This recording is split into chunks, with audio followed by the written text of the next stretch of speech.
আসসালামু আলাইকুম রহমতুল্লাহি ওবরকাতুহু। সম্মানিত দর্শক, বর্তমান দুনিয়ায় দুবাইকে বলা হয় পাপের শহর। আপনারা জানেন যে মধ্যপ্রাচ্যের ছোট ছোট কয়েকটি মরু অঞ্চল, যেগুলি 1970 সনে এবং 1900 এমনকি 60-70 সনে 75 সন অবধি একেবারে দরিদ্র ছিল, এবং এগুলো এত দুর্গম ছিল যে এখানে আসলে কোনো সভ্য লোক যেত না। ছোট ছোট রাষ্ট্র, তারা মরুভূমিতে উট চড়াতো, ডাকাতি করত, আর সিল্ক রুট সহ আরবের যে সকল যাকে বলা হয় মরুপথ রয়েছে, সেটা ইরান থেকে ধরুন আপনি কাতারে যাবেন, কাতার থেকে ধরুন আপনি সৌদি আরব যাবেন, তো ওই ভায়া মিডিয়ার যে রুটগুলো আছে সেই রুটগুলো তারা শত শত বছর ধরে নিয়ন্ত্রণ করত, এবং ওটার উপরে তাদের জীবন জীবিকা চলত। সেই ছোট ছোট যে গোত্রগুলো, তারা ওখানকার যেমন একটা ছোট রাজ্য তারা গড়ে তুলল গত শতাব্দীতে। দেখা গেল যে মোট জনসংখ্যা 10,000, 20,000, 25,000 এরকম নিয়ে, তো এরকম বেশ কয়েকটি রাষ্ট্র বা রাজ্য একত্র হয়ে তারা সেই দ্বিতীয় বিশ্বযুদ্ধ পরবর্তী সময় 60-এর দশকে পরে তারা প্রথমে নিজেদের মধ্যে বন্ধুত্ব করলো, তারপর একটা চুক্তি করে সংযুক্ত আরব আমিরাত রূপে তারা এস্টাবলিশড হল। এক্স্যাক্টলি ডেটটা এখানে আমি বলছি না, আপনি একটু দেখে নেবেন যে ঠিক কত সালে হলো। এরপর বিভিন্ন শহর তারা গড়ে তুললো, তার মধ্যে আমি জাস্ট উদাহরণ হিসেবে 3টি শহরের নাম বলছি: দুবাই, আবুধাবি এবং শারজা। এই 3টি শহরের নাম বলে দিচ্ছি। এখন এই যে এই শহর কেন্দ্রিক এক একটি রাজপরিবার আছে সেখানে, আর সেই রাজপরিবারগুলো একটির সাথে আবার আর একটা বন্ধন হয়ে এই সংযুক্ত আরব আমিরাত তারা গড়ে তুলেছে। তাহলে আসলে দুবাইতে যা কিছু ঘটে আবুধাবিতে তা ঘটে না, আবুধাবিতে যা কিছু ঘটে শারজাতে ঘটে না। এর কারণ হলো ওখানকার রাজপরিবার আসলে কি করে তার উপর নির্ভর করে। তো ডেভেলপমেন্টের ক্ষেত্রে, বিল্ডিংয়ের ক্ষেত্রে, বিলাসিতার ক্ষেত্রে মধ্যপ্রাচ্যের যে কোনো বড় বড় দেশ বা শহরের মতোই এই সংযুক্ত আরব আমিরাতের সবগুলো স্টেট বা শহর তারা ধনী হয়ে গেছে তেলের কল্যাণে। তাদের আইনকানুনও ভিন্ন, কিন্তু দুবাই নামক যে শহরটি রয়েছে সেই শহরটি নানা কারণে মশহুর। ইতিবাচক দিক হলো ট্যাক্স ফ্রি, আইনশৃঙ্খলা খুব ভালো। এখানে ইউরোপ আমেরিকার যে সকল যে সুযোগ সুবিধাগুলো রয়েছে সব এখানে অ্যাভেলেবল। ভালো স্কুল, ভালো কলেজ, ইউনিভার্সিটি, হাসপাতাল সব কিছু আছে। এবং একই সঙ্গে তারা যে কাজটি করেছে, সারা দুনিয়ার যত সব নষ্টামি রয়েছে, যেমন রাশিয়াতে যারা যায়, মস্কোতে যারা যায় সুন্দরী মেয়ের জন্যে, ম্যাকাওতে যারা যায় ক্যাসিনো খেলার জন্যে, ইন্ডিয়ানা, আমেরিকার যে ইন্ডিয়ানা আছে সেই ইন্ডিয়ানাতে যারা যায় ক্যাসিনোর জন্য, হলিউডে যারা যায় যে কাজের জন্য,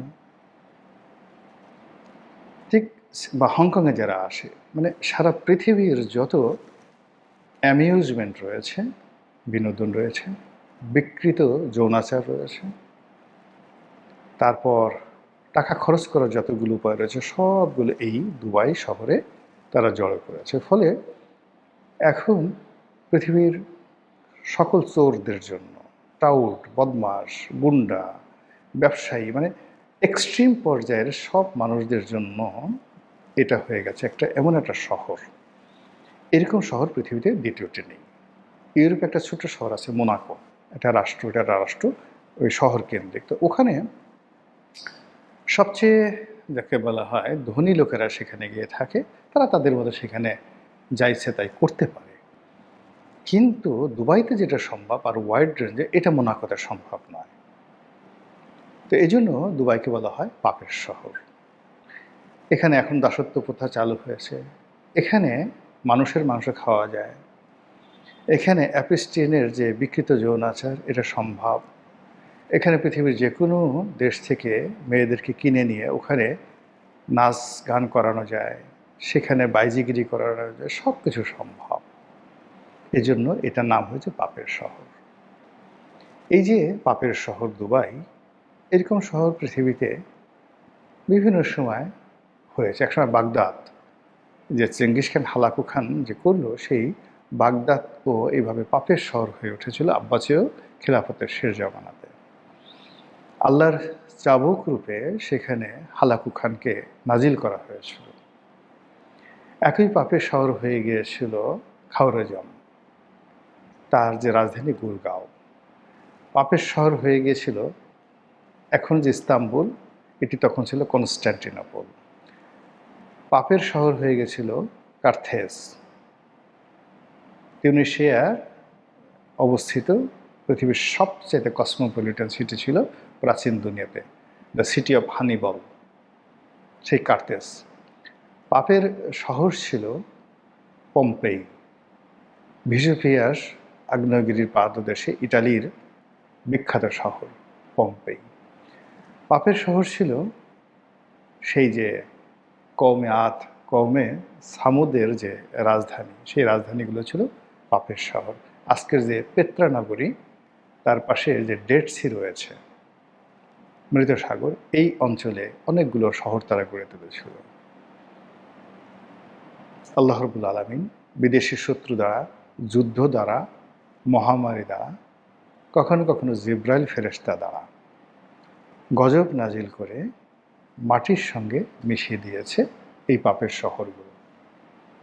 তদ্রূপ এই জমানাতে, এই যুগের যে পাপের শহর দুবাই যেভাবে জ্বলছে, যেভাবে দুবাইয়ের সব কিছু তছনছ হয়ে যাচ্ছে, এই দুবাই কি আগামীতে একটি পম্পেই হবে? কিংবা এই দুবাই কি আগামীতে একটি নিষিদ্ধ নগরী, পরিত্যক্ত নগরীতে পরিণত হবে? এই পরিস্থিতি তৈরি হয়ে গেছে ইরান এবং আমেরিকার যুদ্ধে। তারা এখন বন্ধুহীন। আমেরিকার সঙ্গে তাদের সম্পর্ক খারাপ হয়ে গেছে, আর ইরানের সমস্ত ক্রোধ এখন দুবাইয়ের উপর। মধ্যপ্রাচ্যের সমস্ত মুসলিম, ধর্মপ্রাণ মুসলিমদের ক্রোধ এখন দুবাইয়ের উপর। ফলে এই যুদ্ধ কিভাবে থামবে জানি না, কিন্তু পাপের শহর দুবাই, সে আর তার পুরনো জৌলস কখনো ফিরে পাবে না।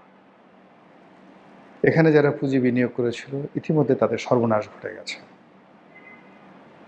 এখানে যারা বসবাস করার জন্য তাদের চৌর্যবৃত্তির অর্থবৃত্ত তারা এখানে জমা করেছিল, এই ৩৫ বা ৩৯ দিনের, ৩৫ থেকে, আমি আজকে যে ভিডিওটি করছি আজকের দিন পর্যন্ত ৩৯ দিনের যুদ্ধ। এই যুদ্ধে তাদের সমস্ত পুঁজি শেষ হয়ে গেছে। যে সকল বাড়ির, আমাদের বাংলাদেশের এক দুর্নীতিবাজ এর ফ্যামিলি সম্পর্কে আমি জানি, দুবাইতে থাকে। প্রতি মাসে নাকি তার ২০ লাখ টাকা শুধু বিদ্যুৎ বিল আসে, যে বাড়িতে থাকে, অন্যান্য খরচ বাদ ২০ লাখ টাকা বিদ্যুৎ বিল আসে। তার এই সময়টাতে যত বিনিয়োগ ছিল, যা কিছু ছিল, তছনছ হয়ে গেছে।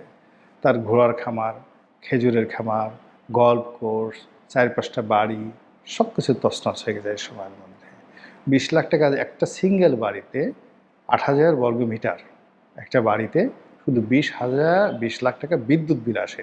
তাহলে চাকর বাকর, গাড়ি বাড়ি মিলিয়ে ওখানে কত লাখ টাকা এই বাংলাদেশের যে দুর্বৃত্ত কত টাকা খরচ করে বলেন তো আপনি? এবং তার যে পাপ, সেই পাপে সে নিজেও ডুবছে, তার পরিবারও ডুবছে, এবং সে এই বাংলাদেশ থেকে যে টাকা পাচার করে সেখানে নিয়েছিল, সেটা ওই মরুভূমিতে জ্বলে পুড়ে ছারখার হয়ে গেছে এই যুদ্ধে। তো কাজেই পৃথিবীতে আল্লাহর যে বিচার, খুব বেশি দূর যেতে হয় না। এই জীবনে অল্প জীবন, ক্ষুদ্র জীবন, যা কিছু দেখলাম, আল্লাহর কাছে শুকরিয়া, আলহামদুলিল্লাহ, আল্লাহ তুমি আমাকে রক্ষা করো এই পাপ থেকে। আসসালামু আলাইকুম রহমতুল্লাহি ওয়া বারাকাতুহু।